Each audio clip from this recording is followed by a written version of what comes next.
يوم يحمى عليها في نار جهنم فتكوى بها جباههم وجنوبهم وظهورهم هذا ما كنزتم لأنفسكم فذوقوا ما كنتم تكنزون আল্লাহ তাআলা এই আয়াতে কারীমার মধ্যে বলতেছেন ওয়াল্লাযীনা ইয়াকনিজুনা আয-যাহাবা ওয়াল ফিদ্দা, ওই শ্রেণীর লোকদেরকে আপনি সুসংবাদ অর্থাৎ সংবাদ দিয়ে দেন যারা দুনিয়াতে স্বর্ণ অলংকার স্বর্ণ রূপাকে পুঞ্জীবিত করে রেখেছে এবং এই স্বর্ণ অলংকার টাকা পয়সা আল্লাহর রাস্তায় খরচ করে নাই। ফাবাশশিরহুম বিআযাবিন আলীম, তাদেরকে সুসংবাদ দেন কঠিন যন্ত্রণাদায়ক আযাবে, কঠিন যন্ত্রণাদায়ক আযাবে। আল্লাহ তাআলা সূরা মুমিনুনের মধ্যে বলতেছেন ক্বাদ আফলাহাল মুমিনুন আল্লাযীনা হুম ফী সালাতিহিম খাশিউন ওয়াল্লাযীনা হুম আনিল লাগwi মুরিদুন ওয়াল্লাযীনা হুম লিয-যাকাতি ফাইলুন। সফলকাম ওই ব্যক্তিরা, সফলতা অর্জন করেছে ওই ব্যক্তিরা যারা সালাতকে খুশু সহিত আদায় করেছে, নামাজকে সহিশুদ্ধ করে সুন্দরভাবে আদায় করেছে। যারা নামাজ সহিশুদ্ধভাবে আদায় করে তারা সফলকাম। আর যারা অনর্থক কথাবার্তা থেকে নিজেকে বিরত রাখে, সংযমী রাখে, তারা সফলকাম। আর আরেক শ্রেণীর কথা বলতেছে যারা দুনিয়াতে যাকাত আদায় করেছে তারা সফলকাম। পবিত্র কোরআনুল কারীমের মধ্যে অন্যান্য অপরাধগুলার শাস্তির ব্যাপারে এমন শাস্তি ব্যাখ্যা করে আল্লাহ তাআলা কোথাও বলেন নাই, কিন্তু যাকাত না দেওয়ার জন্য, যাকাত না দেওয়ার কারণে যে শাস্তি হবে, যে কথা কোরআনে কারীমের মধ্যে উল্লেখ করেছেন, বিস্তারিত উল্লেখ করেছেন, কি শাস্তি হবে, কি ধরনের শাস্তি হবে সেটা উল্লেখ করে দিয়েছেন। কেমন?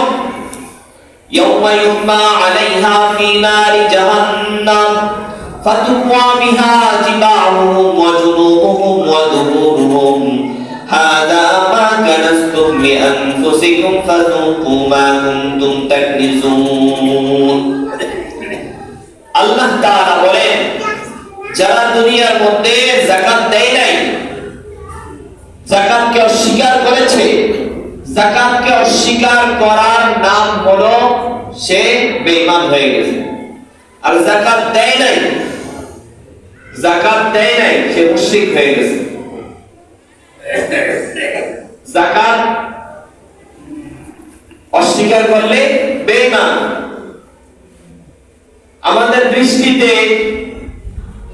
মনে হয় যাকাত দিলে সম্পদ কমে আর সুদ খাইলে সম্পদ বাড়ে, এটা আমাদের দৃষ্টিতে মনে হয়। কিন্তু আল্লাহ তাআলা বলতেছেন সুদ খাইলে সম্পদ হ্রাস পায়, সম্পদ কমে, আর যাকাত দিলে সম্পদ আল্লাহ তাআলা বাড়িয়ে দেন।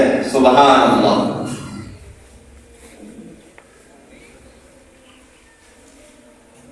কিভাবে সম্পদ বাড়ে? একটা ঘটনা মনে পড়ে গেল। রাসূল করিম সাল্লাল্লাহু আলাইহি ওয়াসাল্লাম যখন মক্কা থেকে মদিনায় হিজরত করে যান, তখন মদিনায় যাওয়ার পরে দেখেন ইহুদিরা ব্যবসা বাণিজ্য করে। তো আল্লাহ হাবিব সাল্লাল্লাহু আলাইহি ওয়াসাল্লাম বললেন তোমরা যাকাত দাও। সম্পদের যাকাত কি পরিমাণ?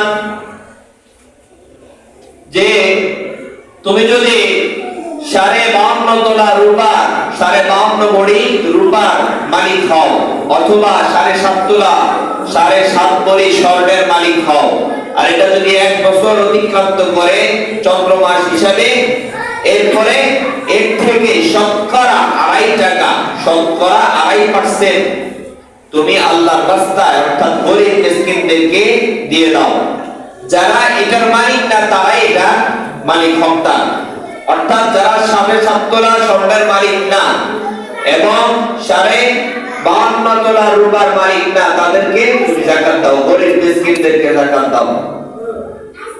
তো এই কথা শোনার পরে এক ইহুদি নারী, সে অনেক বড় ব্যবসায়ী ছিল, সে বলতেছে মুহাম্মদকে আমরা আলামিন নামে চিনি, সে সত্য কথা বলে। এখন সে যে বলছে সম্পদের যাকাত দেওয়ার জন্য, ব্যবসায়ীরা তো সবসময় চায় যে আমার সম্পদ কি হোক, বাড়ুক, বৃদ্ধি হোক। তো সে যে বলছে এরকম ভাবে শতকরা 2.5 টাকা গরিব মিসকিনদেরকে দিয়ে দেওয়ার জন্য, তো আমি দিয়ে দেখি আমার সম্পদ বাড়ে কিনা, যদি না বাড়ে মুহাম্মদের খবর আছে। তো এরকম ভাবে সে যাকাত দিছে। যাকাত দেওয়ার পরে সে ব্যবসায়ী দলকে বসরায় পাঠায়, সিরিয়া পাঠায় ব্যবসা করার জন্য। 100টা উট বোঝাই করে এরকম ব্যবসায়ী মালামাল নিয়ে সিরিয়ায় পাঠায় ব্যবসা করার জন্য। তো উটগুলো চলে গেছে, ব্যবসার বাণিজ্য শেষ। আসার পথে যখন সেখান থেকে ফিরে আসবে, মদিনায় আসবে, তখন পথিমধ্যে এই উটগুলো এবং আশেপাশে যতগুলো ব্যবসায়িক দল আছে সবগুলো দল কাফেরদের হাতে, অর্থাৎ দস্যুদের হাতে লুণ্ঠিত হয়। এই কথা এই মহিলার কানে আসে। মহিলার কানে আসছে, আর মহিলা বলতেছে আমার ব্যবসায়িক দল আসুক, যদি সম্পদের কোনো ক্ষতি হয়ে থাকে তাহলে মুহাম্মদের কলার চেপে দেবে। নাউজুবিল্লাহ। যাই হোক, দিন দিন পার হইতেছে। কিছুদিন পর মহিলা ঘুমন্ত অবস্থায় শুয়ে রয়েছে রুমে। এমন সময় দেখতেছে বাড়ির চতুর্দিকে ওটের হেনহেনানি শোনা যাইতেছে, ওটের আওয়াজ শোনা যাইতেছে। মহিলা বলল মনে হয় আমার ব্যবসায়িক দল চলে আসছে। তো মহিলা ঘুম থেকে উঠা বাইরে যায়, বলতেছে কি ব্যাপার? ওটের ভিতরে দেখা যায় মাল বোঝাই করা, সমস্ত উটগুলো বোঝাই করা দেখা যাইতেছে। কি ব্যাপার? তোমরা না দস্যুদের হাতে লুণ্ঠিত হয়েছ, কি ব্যাপার? তোমাদের এই সম্পদ আসলে কোথা থেকে, মাল আসলে কোথা থেকে? পরে বলতেছে ম্যাডাম, আমাদের পাশে, আমাদের সামনে দস্যুদের হাতে ব্যবসায়িক দলেরা লুণ্ঠিত হয়েছে, কিন্তু আমরা যখন আসতেছিলাম তখন আমাদের সামনে যে সর্দার যে ওটটা ছিল, সেই ওটটার একটা পা গর্তের ভিতরে পড়ে যায়। গর্তের ভিতরে পড়ে যাওয়ার পরে ওখানে ওটগুলো সব বসে যায়। সামনের ওটটা বসে গেলে পিছনের ওটগুলো সব বসে যায়। বসে যাওয়ার পরে অনেক সময় অতিক্রান্ত হয়ে যায়।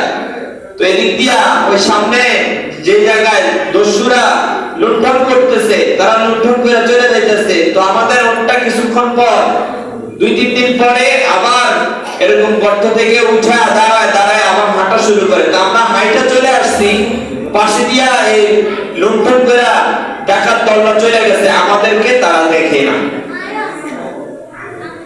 তো মহিলা বিশ্বাস করলো যে আল্লাহ তাআলা, আমি যে যাকাত দিয়েছি, আমি যে সম্পদের যাকাত দিয়েছি, গরিব মিসকিনদের হক আদায় করেছি, আল্লাহ তাআলা আমার সম্পদ বাড়ায় দিয়েছে। সুতরাং মুহাম্মদ সত্য কথা বলেছে। সেই মহিলার সাথে সাথে ইসলাম ধর্ম গ্রহণ করে ফেলেছে। সুবহানাল্লাহ।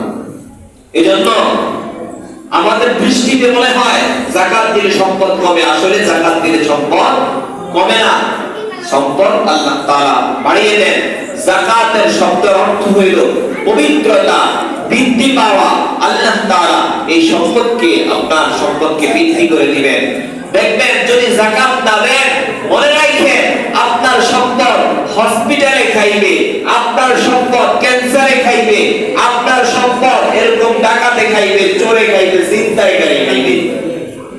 আপনি যদি যাকাত না আদায় করেন, যাকাত না দিয়া এরকম 10 বছর দেখবেন যে দিন দিন সম্পদ শুধু কমতেছে, বাড়তেছে না।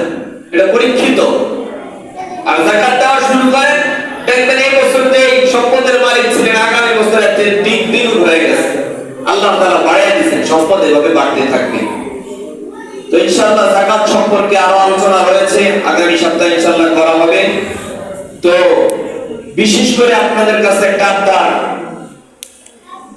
এর আগে একটা কথা বলি, এবছর আমাদের সদকায়ে ফিতরের সমপরিমাণটা কি? আসলে আমরা তো সুযোগ খুঁজি, কি খুঁজি? সুযোগ। যারা সদকার ভিতরে দিবে তারা সুযোগ খুঁজে একটা, আর যারা গ্রহণ করবে তারা সুবিধা চায় আরেকটা। আর আমরা নিজের সুযোগ খুঁজার, নিজের স্বার্থের দিকে তাকাইয়া তাদের সুবিধার দিকে আর তাকাই না, গরিব মিসকিনদের সুবিধার দিকে তাকাই না। এটা কেমন? আমরা যখন বাজারে যাই, বাজারে গেলে কি পচা ইলিশ মাছটা নিয়ে আনি, খারাপ জুতাগুলো আনি, খারাপ জামাগুলো কিনে আনি, চাই কি ভালোটা, চাই কি উত্তমটা, সবচাইতে উৎকৃষ্ট যেটা, সবথেকে সুন্দর যেটা, সবথেকে তাজা যেটা, ওইটা আনার চেষ্টা করি। আর আমি দেওয়ার সময় কি করি? সবচাইতে খারাপ যেটা ওইটা দেওয়ার চেষ্টা করি। এটা পরীক্ষিত আমল কখন? যখন ড্রাইভারকে অথবা এরকম সবজিওয়ালাকে, দোকানদারকে টাকা দিতে যাইবেন, তখন বাচ্চা বাচ্চা কি করে? যেটা জিরা মারা নোট এটা দেওয়ার চেষ্টা করে। নিজেরটা সমান পরেরটা চাই না। এদিকে তাকানোর সময় আমাদের নাই, এদিকে তাকানো যাবে না। হ্যাঁ, নিজের জন্য যেটা আমি পছন্দ করি, অপরের জন্য, গরিবের জন্য সেটাই পছন্দ করা, এটা ইমানের একটা আলামত, ইমানের একটা তাকাজা। দেখেন, আপনি সদকার ভিতর আদায় করবেন, আপনি সদকার ভিতর দিবেন, আপনার পক্ষ থেকে, আপনার স্ত্রীর পক্ষ থেকে, ছেলে সন্তানদের পক্ষ থেকে দিবেন। আপনি কি চান না তার জীবনটা ভালো চলুক? আপনি কি চান না তার সুস্থতা দীর্ঘায়িত হোক, সে ভালো চলুক? এটা কি চান না?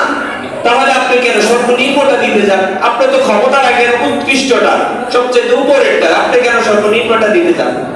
বাজার থেকে কিনে আনলে তো ভালোটা কিনে আনেন, খারাপটা তো আর আনেন না। আর গরিব মিসকিনকে দিতে হইলে খারাপটা দিয়ে দেবেন, গছাইয়া দিয়ে দেবেন।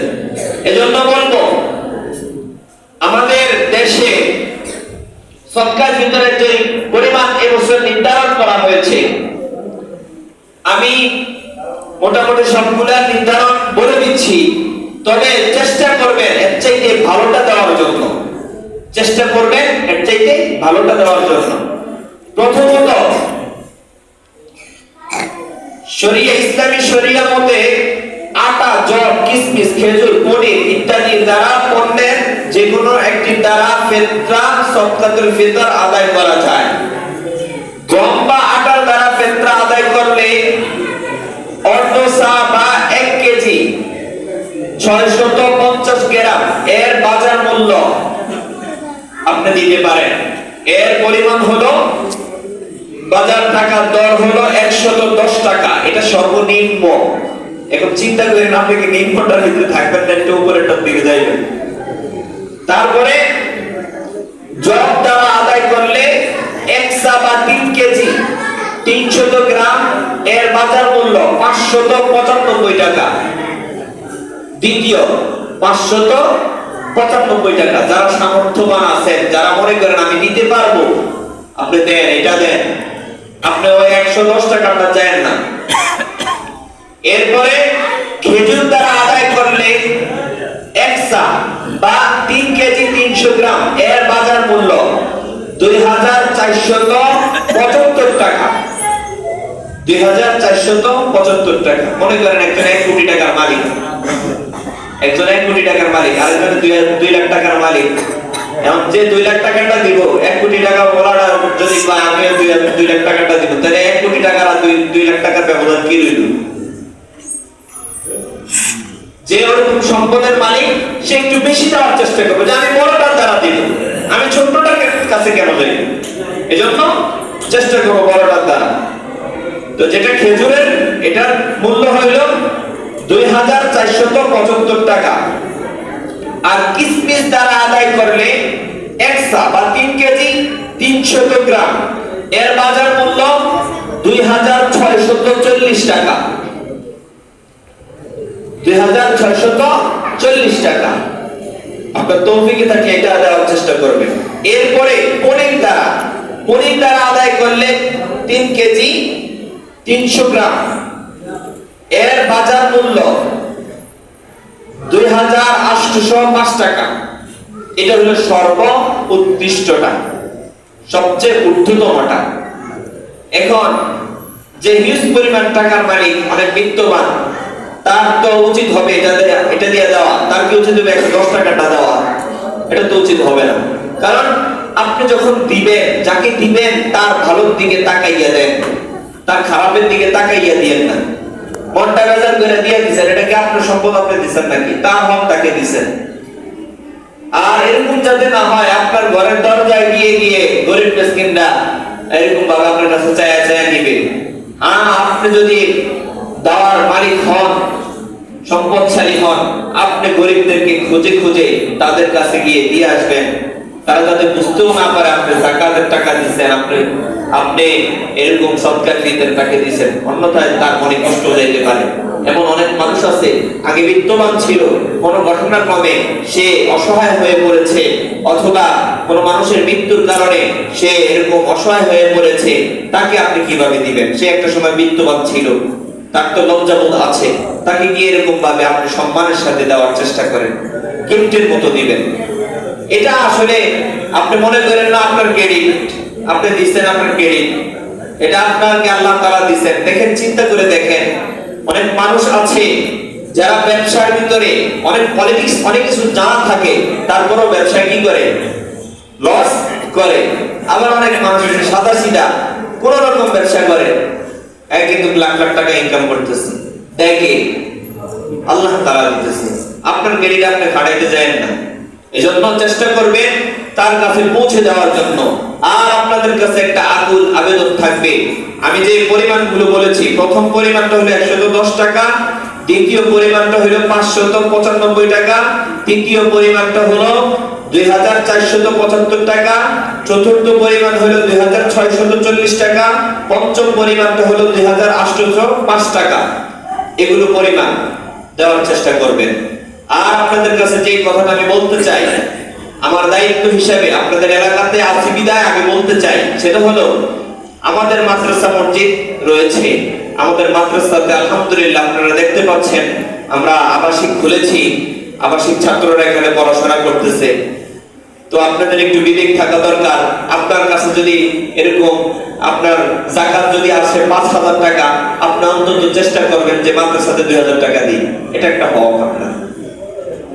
কারণ মাদ্রাসাতে গরিব ছেলেরা পড়াশোনা করে, তাদের পড়াশোনার খরচ কিন্তু এখান থেকে বহন করা হয়। এরপরে আপনার ঘরে আসছে 5টা ফিতরা, 5টা সদকাতুল ফিতর আসছে, আপনি অন্তত 2টা অথবা 1টা সদকাতুল ফিতর হইলেও মাদ্রাসা ফান্ডে যান, যাতে এটা সহি জায়গায় খরচ হয় এবং আপনিও বলতে পারেন যে আলহামদুলিল্লাহ আমি পরিতৃপ্ত হইলাম যে 24 ঘন্টা যে সমস্ত ছাত্ররা কোরআন তেলাওয়াত করতেছে তাদের জন্য কিছু অংশগ্রহণ করে, তাদের সাথে কিছু অংশগ্রহণ করে আমি নিজেও পরিতৃপ্ত হইলাম। এটা আমরা চেষ্টা করবো ইনশাআল্লাহ। এটা আপনাদের প্রতি আবেদন থাকবে। বাকি আমরা বাড়িতে বাড়িতে ইনশাআল্লাহ দায়িত্ব দেওয়া হইতেছে।